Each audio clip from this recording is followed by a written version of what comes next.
Last week I asked the question, and I wondered if we ask the question sometimes, am I getting it? And maybe it's been in a class or a job, and you're like, wow, am I getting this? Or maybe I know I'm not. But of course, the greatest area as Christians where we might wonder that is this whole Christian life thing, this life of faith, a believer, a disciple. Am I getting it? What are God's expectations for me? And so we talked about some of those, and certainly as you were to ask someone, just their first response, what does God expect? What's the Christian life look like? One of the key ones that would hopefully come to mind is found in 2 Corinthians 5:7, and I put that verse on the handout. It says, we live by faith, not by sight. And I mention this most times that I quote that verse. I love the fact that Paul doesn't stop and make a case for it. It's like it's a given. It'd be like me saying we breathe oxygen, not hydrogen or anything like that. I don't have to stop and prove that. We just know it. Well, that's what Paul, he's just making this a side statement. As Christians, hey, we all know, we get it. It's just a given. We live by faith, not by sight. Well, okay, that's great, but then, at least for me, I stop and ask the question, okay, what's it look like to live by faith? Matter of fact, just what does faith look like? Never stop and ask it. It's one of those words we use all the time. What does faith look like? I think if you were to ask people when it comes to James, what's in the book of James? People who are vaguely familiar with the Bible, if you were to ask them, okay, what's in certain books of the Bible, if you were to say, what's in the book of James, I think the two passages that stand out would be the one that we looked at off the bat, consider it pure joy, my brothers, whenever you face trials of various kinds. That's what James is known for. But the other one that we're going to look at today, I think this would be right up there with it. It's the idea of faith without works is dead. James is known for this passage. And, when we're going to see today is dead faith equals not being saved. He's going to get down to that. If your faith is dead, then you are not saved. You're not forgiven. You're not going to heaven. You're certainly not being changed and transformed as we should be. Part of salvation. And so with the stakes being that high, that should certainly raise the question, okay, what is this dead? What's it mean for faith to be dead? Faith without works is dead. Well, how many works? How many works do I need to do a day so my faith isn't dead? How many works do I need to total up to? Or maybe it's faith without some certain works. Like you can do all these, but if you don't get this one, your faith is dead. That should be a question that comes to our mind. Faith without works is dead. Okay, what's that look like? Because I don't want to have a dead faith, especially when we see James is once again talking to Christians who would think, I'm doing okay. I think I'm getting it. Everything's good. So our goal today is to clear up any confusion that you might have with a verse like this that says faith without works is dead. It's certainly to remove any worry that should not be present. The last thing God wants Christians to do is to worry about their salvation. That doesn't do anyone any good. But then as we get into this, especially as we look at the end of this section today, I also want to do something else. I want to get rid of the negative. I also want to create some excitement because James talks about some stuff here. It shouldn't just be, okay, I'm not worried anymore. I'm excited about what it means to live by faith, to have a faith that isn't dead. The possibility of that should excite us. I told some of you, I had a conversation with someone about a week and a half ago now. And he just mentioned how God had been doing things in his life and he'd been trusting God, walking by true faith. He didn't see how it was going to work out, but he kept doing it. And it wasn't selfish type things, but it was just a life and helping other people and all kinds of things. And I came away from that just so encouraged. So fired up. And it's one of those things I've often talked about, but I think we can get complacent. And I'm like, I want that. I want to just continually, constantly live by faith. And so the question today that's going to guide everything we talk about is, does living by faith worry me or excite me? Am I worried that I'm not doing it, or am I excited about what can happen, what I can do? We want to get rid of the worry. But we also want to leave today, hopefully, with some excitement of, wow, this is what it means to have a living faith. And so let's look at James chapter 2, starting at verse 14. James asks the question, what good is it, my brothers and sisters, if someone claims to have faith but has no deeds? Can such a faith save them? Suppose a brother or sister is without clothes and daily food. If one of you says to them, go in peace, keep warm and well fed, but does nothing about their physical needs, what good is it? In the same way, faith by itself, if it is not accompanied by actions, is dead. But someone will say, you have faith, I have deeds. Show me your faith without deeds, and I will show you my faith by my deeds. You believe that there is one God. Good. Even the demons believe that and shudder. You foolish person, do you want evidence that faith without deeds is useless? Was not our father Abraham considered righteous for what he did when he offered his son Isaac on the altar? You see that his faith and his actions were working together, and his faith was made complete by what he did. And the scripture was fulfilled that says Abraham believed God, and it was credited to him as righteousness. And he was called God's friend. You see that a person is considered righteous by what they do and not by faith alone. In the same way, was not even Rahab the prostitute considered righteous for what she did when she gave lodging to the spies and sent them off in a different direction? As the body without the spirit is dead, so faith without deeds is dead. Now, the first thing, again, when you approach any passage should be to ask, what's the context? How does this fit with what's come before it? So I can understand it in the context. Well, again, as I said, we've been looking at the subject of true religion. Back in chapter 1, verse 27, James talked about this is true religion, this is acceptable by God. And so now he's talking about true faith, and the two go hand in hand. True religion, true faith. True faith should result in true religion. True religion is undergirded by true faith. And so last week, he talked a little bit about what it doesn't look like. If you have true religion, and even as he starts to talking out about faith, if you have true faith, it won't look like, and he gave the example of favoritism. True religion, living out the life God wants us to live, and again, we've said a couple times, religion is not the bad word it's become. Religion is, the observances, the beliefs and actions that, are focused on God. There's nothing wrong with that. It says true religion. Here's the religion God accepts. Good religion. And James says one thing it's not is not showing favoritism to people. And we talked about it's whatever it's not. If God has said not to do something, then true religion is not doing that. True faith is not doing that. Well, he says what it does look like, in general, is loving your neighbor. True religion, and as he follows today, true faith looks like loving your neighbor. Not doing the negative actions, but now he's going to talk about, okay, here are some things you should do. Verse 14, what good is it, my brothers and sisters, if someone claims to have faith but has no deeds, can such faith save them? Really, this is the main idea of the passage here. James is saying faith without deeds is no good. His question where he says, what good is it, implies a negative answer. The way it's written in the Greek implies, and everyone knows it, it's no good. Faith without deeds is no good. Now, the first question that comes to my mind is, okay, no good for what? What's faith supposed to be good for? What is faith without deeds not good for? And he tells us there, can such faith save them? Faith is supposed to save a person. And we realize that. Salvation is by grace through faith. I am forgiven, I will go to heaven, and everything in between, I'm changed and transformed by grace through faith. Well, James says a faith that has no deeds is no good for salvation. You aren't saved if your faith has no deeds. And notice he says again, and this has been a theme of his, what good is it, my brothers and sisters, if someone claims to have faith? So he's not talking about what good is that atheist out there who absolutely denies God. No. He's saying, what good is it, someone who claims to have faith? Well, who would be someone who claims to have faith? Someone in the church, not outside the church. That's the person who claims to have faith, and he says, but if your faith is like this, it's no good. It goes back to that theme we've seen a few weeks ago. You're deceiving yourself. You're claiming to have faith. You're claiming then, my faith is saving me. You're deceived. You aren't getting it.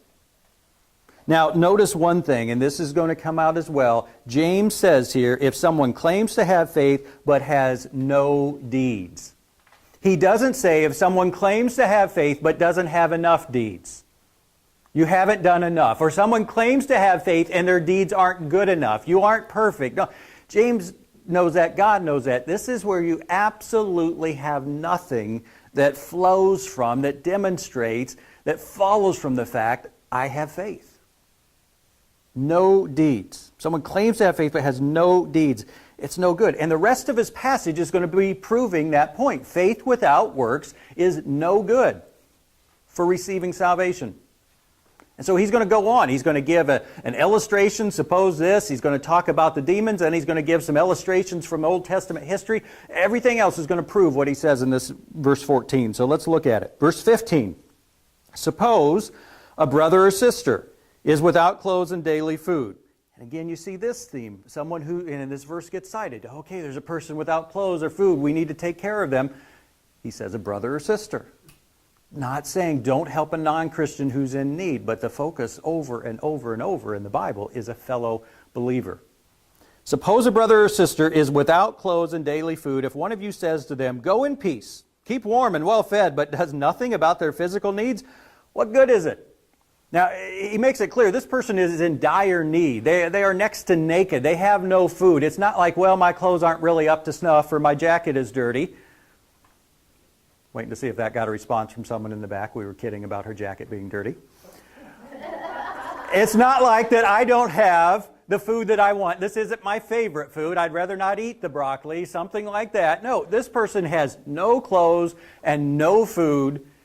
They're in dire need. And then notice what the supposed person does in this illustration. They give positive wishes. They don't say, get out of my sight, I'm tired, I don't want you, your own fault, you're on your own.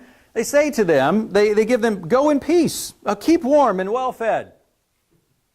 See, so you see the parallel. They claim to have something, he goes back to claiming to have faith, but have no deeds. Well, this person makes some pretense, I hope your situation gets better, but does nothing about it.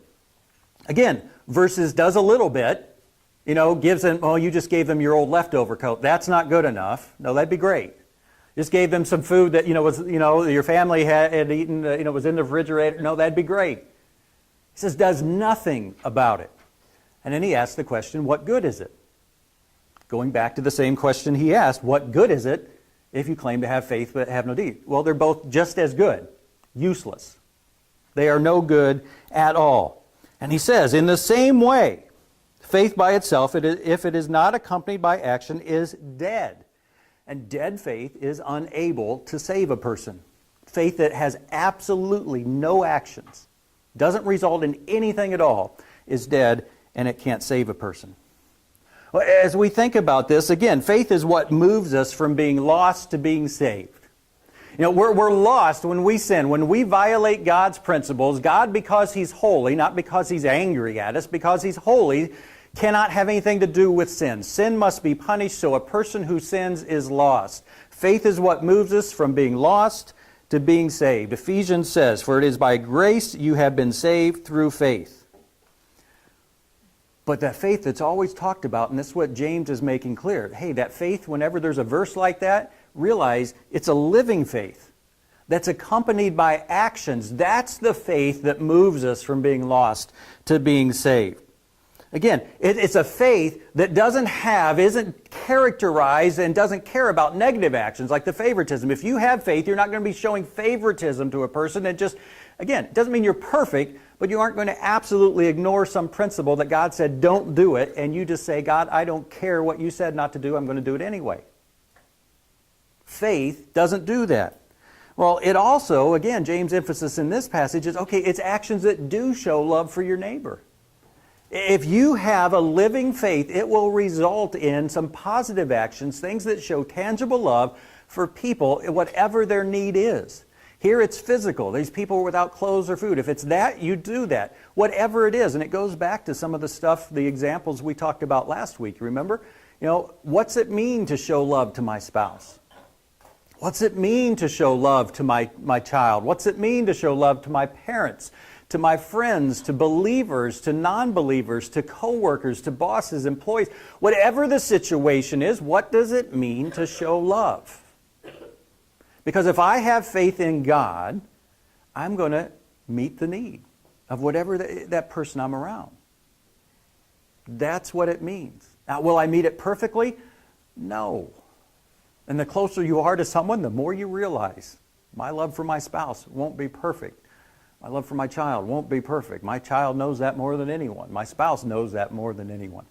But James is saying you can't just absolutely have no way, no sign, no actions that demonstrate that love, that faith at all.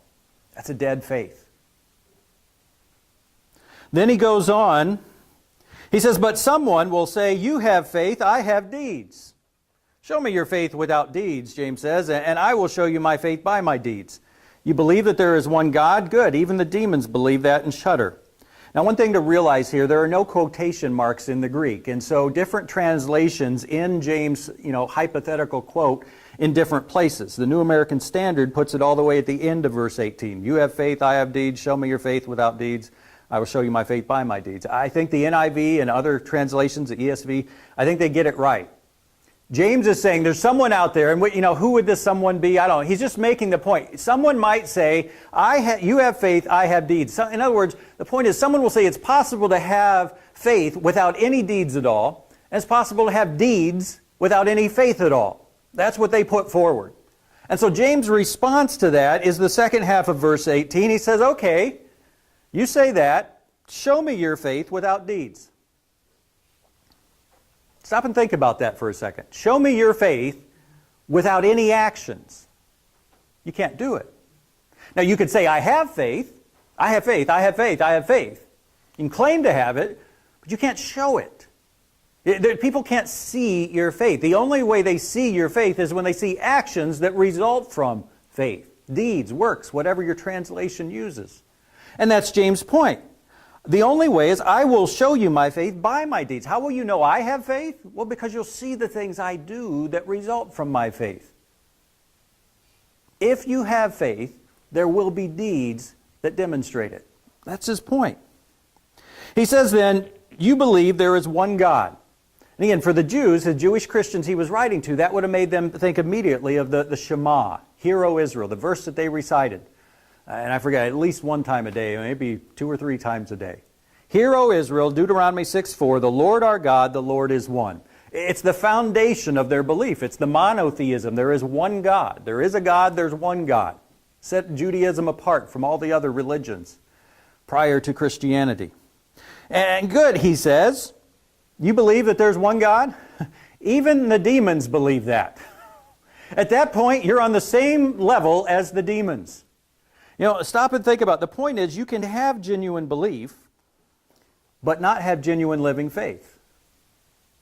And you remember, we talked about the difference. Belief is that mental assent. In my mind, I believe something is true. But faith takes it to the next step. Faith is that commitment. It's that surrender to the truth. It's that reliance on the truth. I always use my favorite example, Indiana Jones. Indy comes to believe based on the things he's seen previously. It's not blind faith. He's seen the first 2 tests and how this little, again, the book that he had with the clues and the hints, how it got him through the first test and got him through the second test. And here he's talking about, the step of faith. And he doesn't see that bridge, but he believes there's got to be something here. The book has been true up to this point. And so it's one thing to believe it, but it's another thing to take that step out there and not see it, isn't it? That's the commitment. That's the surrender, the reliance. That's when belief becomes faith. James says it's possible to believe something. The demons believe there is one God. The demons have great theology. The demons have perfect theology. They know all the answers. But they have no faith, no commitment. Now, can demons turn around? It seems no, and that's a whole different discussion. I'm glad it's not an interactive Bible study. We get off on that for a while, I'm sure. But for us, what James is saying, it makes no sense to say you believe something and then not go that extra. For Indiana Jones, his father's life is at risk here. It would make no sense for him to say, I believe there's a bridge there, but I'm not going to step until I see it. I'm not going to do what that belief implies I should do. Well, it makes no sense for us to believe there is a God, believe in who He is and what He's like, and then not do certain things, not commit to Him and rely upon Him. And if we commit, belief plus that faith commitment equals works. It always will. If I truly believe and if I commit to that God I believe in, it will demonstrate itself in certain actions. That's what James is saying. That's the whole basis of what he's saying in this section here. Belief in God without faith commitment makes no sense. If I believe, I will commit. And that faith commitment will result in deeds. And so I need to think about that. As a Christian, if we have made that decision to accept Christ, I have said, I believe there's a God. I believe He is loving. I believe He is in control. I see that demonstrated by His creation. I see it demonstrated by sending His Son, His control, His love. I believe that. And so it only makes sense that I should, if He's God and I'm not, I should commit to Him. I should surrender to His will. I should rely on His control and His love. It only makes sense. Does that make sense?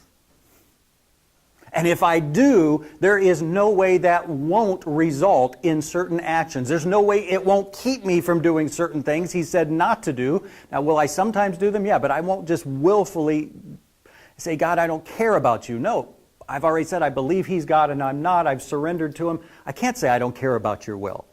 I will try to avoid the things He says to avoid. I will try to do the things He says to do. That's what James is saying here. Well, then James goes on. Again, he's already made the point, and he continues. He said, here's a supposed example. Here's, take the demons. Well, he says, you foolish person, do you want evidence that faith without deeds is useless?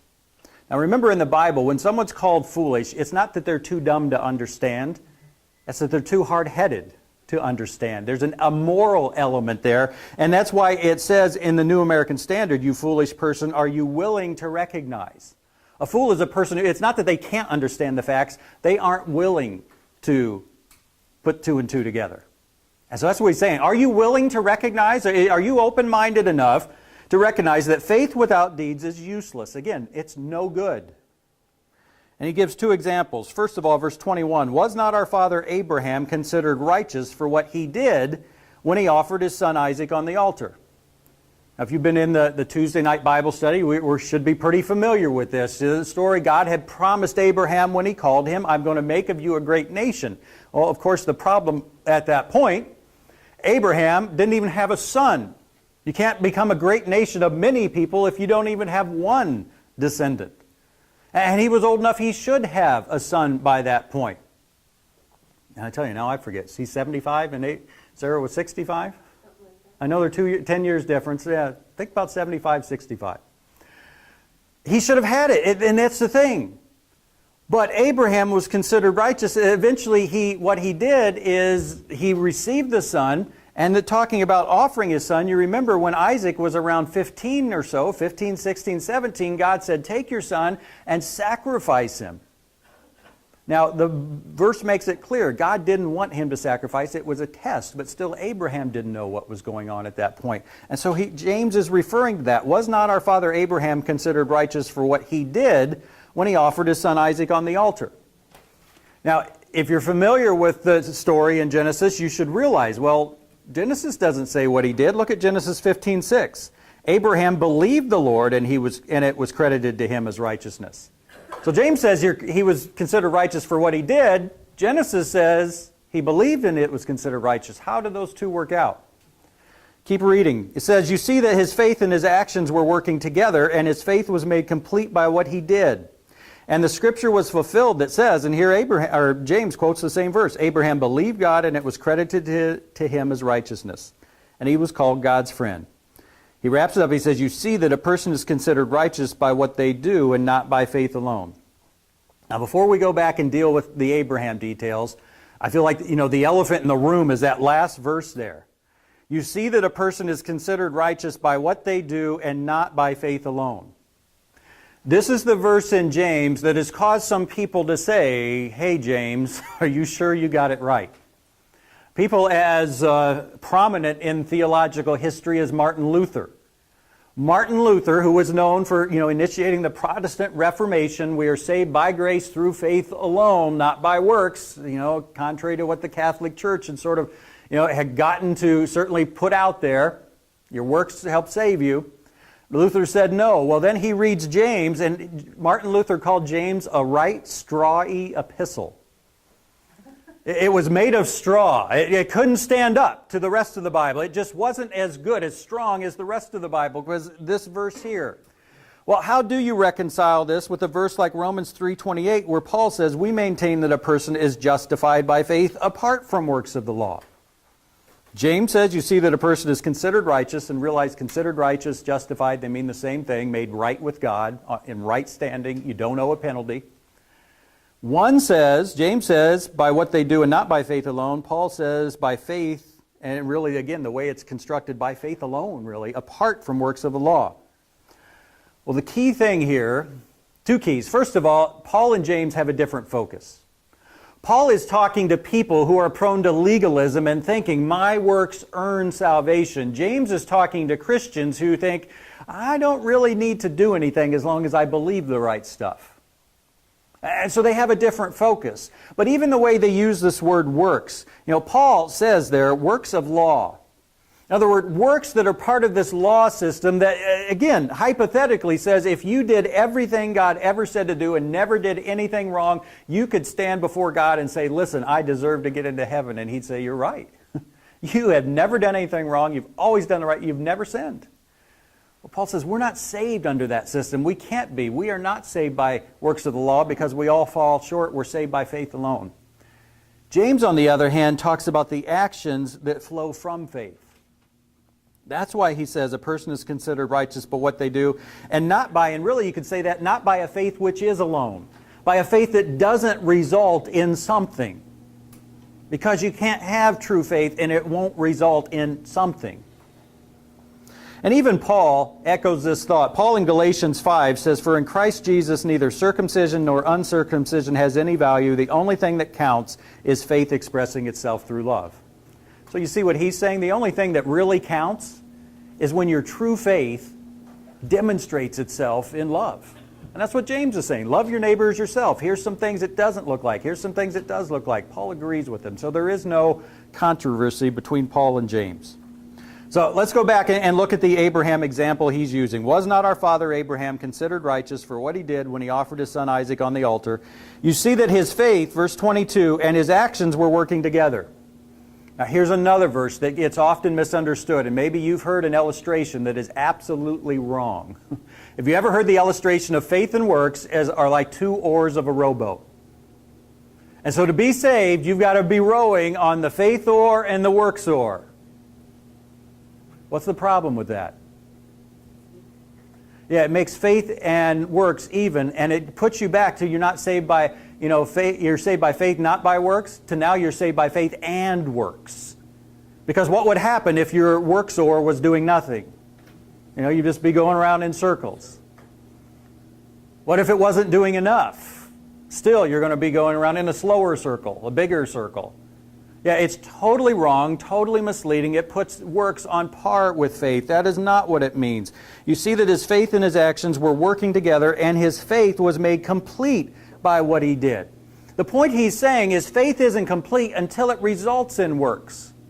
Again, Indiana Jones, I love that illustration. He believes it, he commits to it. It's not complete until he takes the step. My faith isn't complete until I do something. Abraham's wasn't complete until he did it. If I were to say to you the other day we all realize there's a problem there, right? That sentence isn't complete. It has to have something after it. That's the way it is with belief and faith. I believe something, I have that faith commitment. It has to complete itself. It has to result in something to be complete. That's what he's talking about there. Since I believe this and I commit to this, I do this. The doing doesn't save me, but if I don't do anything, I don't really believe in it. I'm not really committed to it. And the scripture was fulfilled, verse 23, that says, Abraham believed God and it was credited to him as righteousness. Fulfilled, what's that mean? Well, Genesis 15:6, where it says Abraham believed God and it was credited to him as righteousness, was spoken about 30 years before Abraham was willing to sacrifice Isaac. What that's saying is Abraham believed God when he said you're going to have a son and descendants, and he was able, for Indiana Jones it was, it took a few seconds. I believe it, I commit to it, he takes the step. Well, for Abraham it's I believe it, I commit to it, And 30 years later is when he was faced with the step. And he stepped. It was fulfilled. It was completed. And he was called God's friend. And I looked it up. I don't remember him being called God's friend there, but it's in 2 Chronicles 20 and Isaiah 41. And it doesn't mean he earned being called God's friend. Oh, you're so worthy, you're God's friend. He did what a friend would do. And James is going to continue this theme later in chapter 4. He's going to say, you know what? Every one of us, we're either a friend with God or a friend with the world. And what we do shows which one it is. If we have faith that results in things that God says to do, avoid what he says not to do, I'm a friend of God's. You see then, he closes this illustration, you see that a person is considered righteous by what they do and not by faith alone. Again, when you see that, it's not by a faith which is alone. Not by a faith that doesn't result in works. You see that a person is considered righteous by what they do. What he's really talking about is they're considered righteous. In other words, that's the visible evidence, what they do. The underlying, cause of their righteousness is their faith. The visible cause is what they do. It's the same way where James says, show me your faith without deeds. You can't do it. I'll show you my faith by my deeds. It's my faith that's important, but my deeds show it. And even with Abraham, in Genesis 22:12, the verse on your handout, God stops Abraham when he's got the knife raised, says, do not lay a hand on the boy, the angel of the Lord said. Do not do anything to him. Now I know that you fear God because you have not withheld from me your son, your only son. Realize that's God saying, now I know. Did God know before that? Yeah, he's God. God can see faith. He's the only one who can see faith. But he uses that language, now I know, now I can see your faith because you're doing the action that results from faith. And that's what it means. You see, a person is considered righteous by what they do. Well, really it's that faith, but it's what we do that's visible. And then verse 25, in the same way was not even Rahab the prostitute considered righteous for what she did when she gave lodging to the spies and sent them off in a different direction. You realize the contrast here. James uses Abraham, the greatest example of Jews that there is. He's at the pinnacle. He's the father of the Jews. And he uses Rahab. Now, did she play a significant part? Yes, she did. And Christians even know she played a part in the lineage of Jesus. But she's not exactly the Jew that gets held up. Because she wasn't Jewish. She entered into the Jewish nation. But she's not the person they hold up. It's like, wow, here's one of our great ones. Rahab the prostitute. But it's James' way of living out what he said. Don't show favoritism. I just used the greatest example. You know what? You see it in Rahab too. And God loves both of them just as much. In the same way was not even Rahab, the prostitute, considered righteous for what she did when she gave lodging to the spies and sent them off in a different direction. You remember the story there. The spies had gone in after the 40 years of wandering into Jericho to spy out the city, see what they could find out. Well, the leaders in Jericho had found out. Rumor, there's some spies here. Rahab hid the spies and then also sent them off one way and told the people of Jericho that I saw them go off another way. She was considered righteous for what she did. Again, her faith is why she did it. What she did was hiding them and sending them off in that different direction. And then James closes, as the body without the spirit is dead, so faith without deeds is dead. And it's not good for what it needs to be good for. All this has illustrated that first verse. What good is it, my brothers and sisters, if someone claims to have faith but has no deeds? Can such faith save them?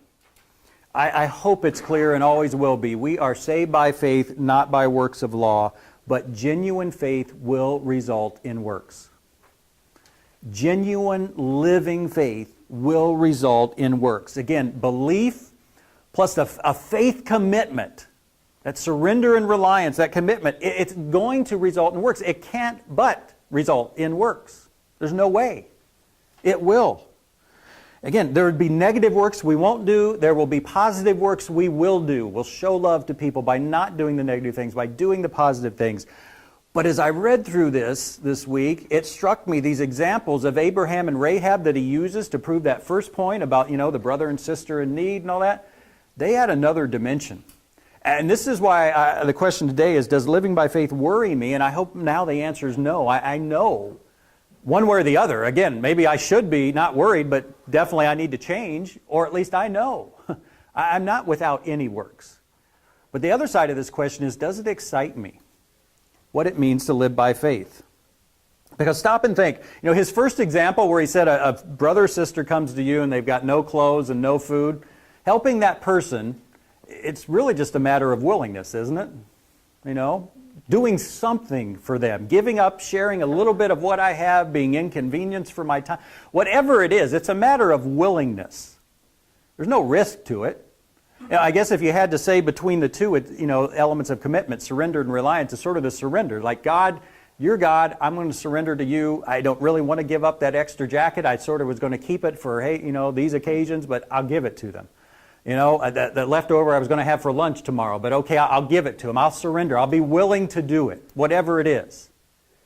But you look at the examples of Abraham and Rahab, and they had more than just willingness.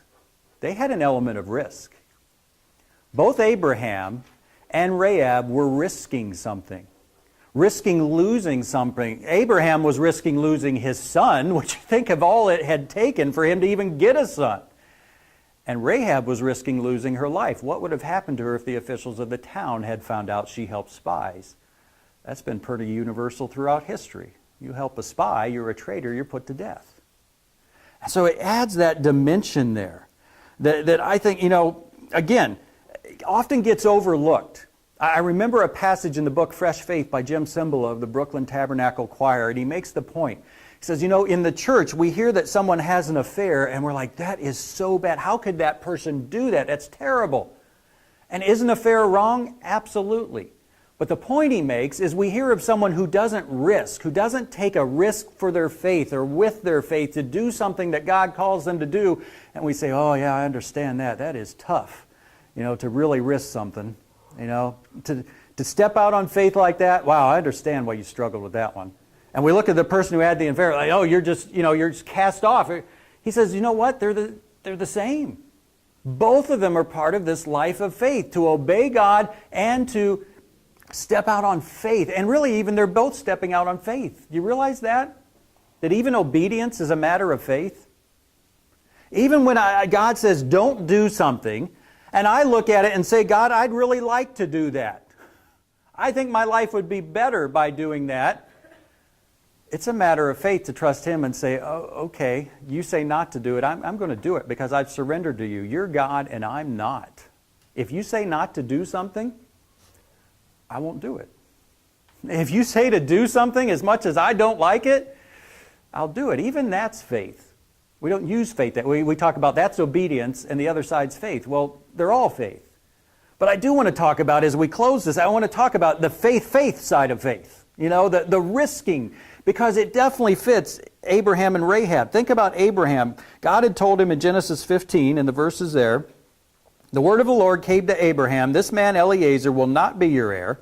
Since you had all these years, he was trying to have a son, hadn't had one. He said, God, how about I adopt my servant Eliezer?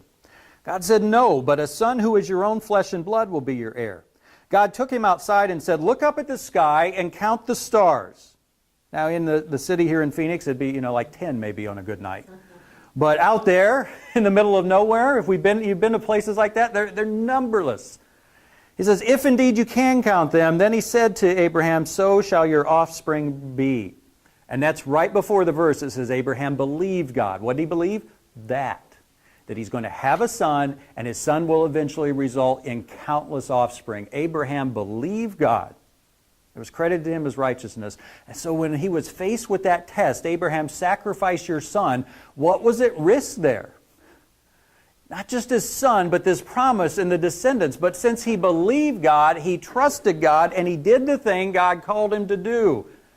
A huge risk for a father who, one, loved his son, and two, wanted that promise to be true, wanted to become that nation. It was a huge risk, but he risked it. He walked by faith. Same thing for Rahab. Why did she do what she did? What did she believe that led to this? Well, look at it in Joshua 2, verses 8 to 11. Before the spies lay down for the night, Rahab went up on the roof and said to them, I know that the Lord has given you this land, and that a great fear of you has fallen on us, so that all who live in this country are melting in fear because of you. We have heard how the Lord dried up the water of the Red Sea for you, so 40 years earlier, we've heard of that, when you came out of Egypt. And what you did to Sihon and Og, the two kings of the Amorites east of the Jordan, who you completely destroyed. That had happened early on too. They'd heard about it. She believed it. When we heard it, our hearts melted in fear, and everyone's courage failed because of you. For the Lord your God is God in heaven above and on the earth below. Our God is nothing. Your God is powerful. She says, I believe that.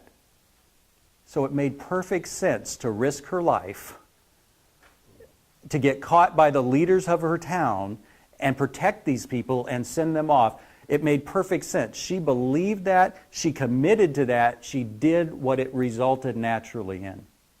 She took that risk. Well, stop and think about us. Abraham believed he was going to have a son that would turn into a nation. Rahab believed God is He's the only one. He's going to let you Israelites have this land. And so they did the things that made sense. Well, what do we believe? We believe in a God who's in control and loves us. That belief will lead to a commitment. It will lead to works, that I do the positive things, I avoid the negative, but it will lead to situations where when I'm faced with something that I don't see how it's going to work out, but I know that doing it is the best thing, I'm going to take that step and I'm going to risk. Do you have any of those situations? Again, not just the do good, don't do bad, but that situation where I've got to risk it. I don't know how this is going to turn out, but it's the thing that God has shown me, and that's a whole other sermon and situation, how we know what God wants us to do. But when I do know that, am I willing to risk it? Am I willing to risk whatever it is? Because that's what it means to walk by faith. And as scary as that is, that's exciting, isn't it? Again, Indiana Jones, when he took that step, what do you think his stomach was doing? You take that step and you don't know. Wow, that's what it's like. But that's what we got to do. And why don't we do it? You know, there's always a root problem. I thought about today, I think the root problem is most of us have never examined the implications of what it means to believe in God and have that faith commitment. We've never put two and two together. If I believe there's a God who's loving and in control, and if I've committed to Him, 2 + 2 = 4. I've got to do this. I've got to stop doing this. I've got to risk when God puts something in front of me, even though I can't see how it's going to turn out. I just have to. You know, and maybe the root cause is I haven't realized that becoming a Christian, and again, we use that word Christian, becoming a disciple, inherently means commitment. So many people today think, you know, what's it mean to be a Christian? Well, I get my sins forgiven and I go to heaven. And then they're told later, well, it also means you live for God. You've committed to living for Him. You're like, whoa, I didn't sign up for that. I just wanted the forgiveness thing. That sounded great. Maybe it's the fault of other Christians and preachers that we don't put it out there at first. But being a disciple means that commitment. I believe in it. I commit to it. The thing we need to do to overcome that root problem is start asking, just in general, what does it look like to believe in God and commit to Him? What does that look like? And as we ask, what do I need to do specifically? Well, whatever the specific situation is, whatever the temptation you're faced with, whatever the good thing is that I don't want to, I don't have time, I don't like it, whatever the risk is that God, it scares me to death, we need to ask, what does belief and commitment look like in this specific situation? Believe there's a God who loves me, who is in control. I have committed to surrendering to Him and relying on Him. You put 2 and 2 together, this is what it looks like. And I tell you what, there'll be times we don't like what it looks like. We don't like it at all. We don't like to not do that thing that inside I really want to do. We don't like to do the thing He says to do, and we don't like the feeling of not knowing how it's going to turn out before I take that step. But that's what faith is. We walk by faith, not by sight. We've committed to God because He's God and we're not. Watched a great video this morning, had some time. It was all about that.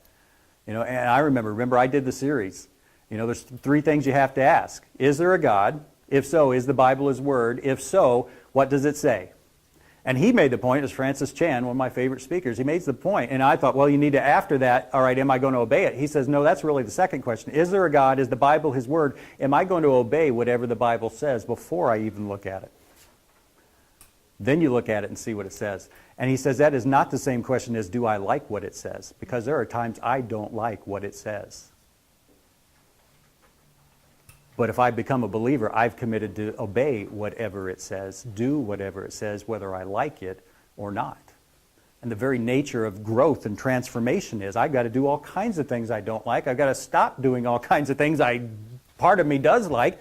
That's what it means to overcome that old nature.